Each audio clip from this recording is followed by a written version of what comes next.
Hi, my name is Rabbi Zoot, and welcome back to the channel. Last week we started a conversation about money in Jewish space. And this is a conversation that can make a lot of people uncomfortable.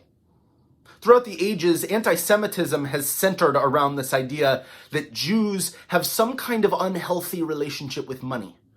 It could be due to mismanagement, it could be due to theft, or it could be due to investing in such things as space lasers. But one way or another, money is one of those things that is vitally important to our day-to-day operations as Jewish institutions, and yet we have to be very careful about the way we talk about it in public discourse. But that doesn't mean that we shouldn't have thoughtful, strategic conversations about what it means to engage with money to best live out our values and to best mobilize the actions we want to put out into the world. One of the places I want to talk about this is the relationship with innovation.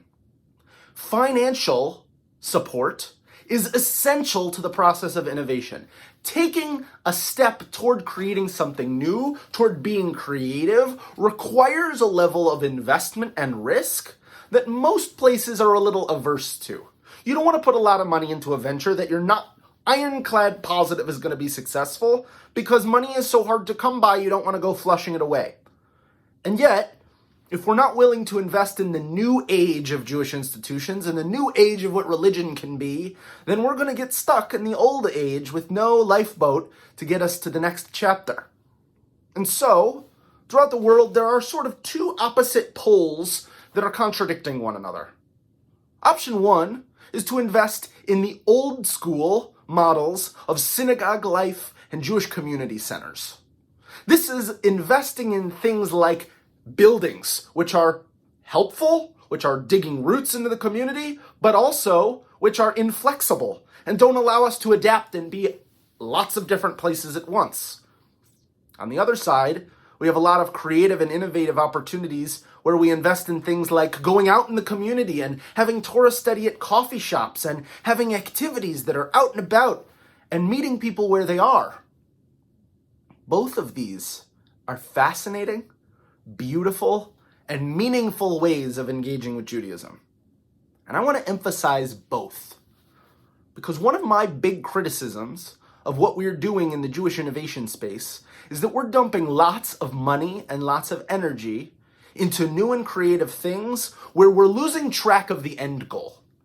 What does that mean? What do I mean when I say we're losing track of the end goal? The end goal is to provide Judaism and religion as a whole as a way of meaning-making in our lives, right? That's always my central goal for how I engage in my Jewish work. I want to provide people with a language of meaning-making as they go about their lives. Life's complicated, Judaism can help.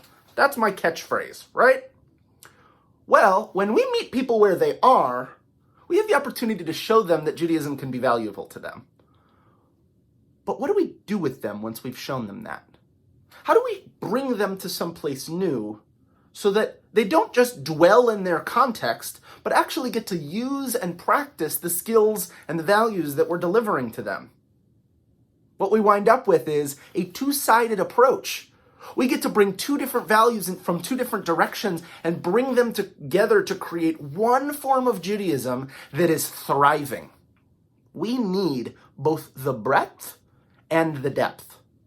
The breadth is all of those creative and innovative places. We should be having Jewish activities going on in every bar and coffee shop where Jews hang out. We should be having Jewish communal space in any place that two people come together to talk about how important it is for them to be engaged in this work in their lives.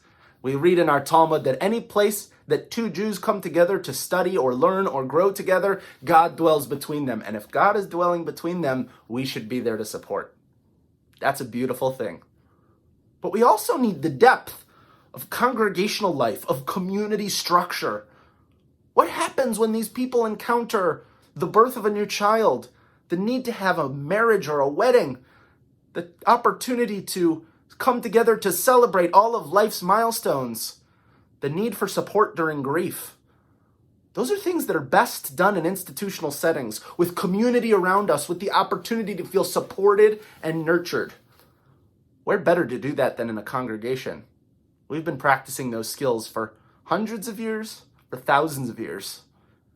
what better way to support our people than in our homes, our congregational homes?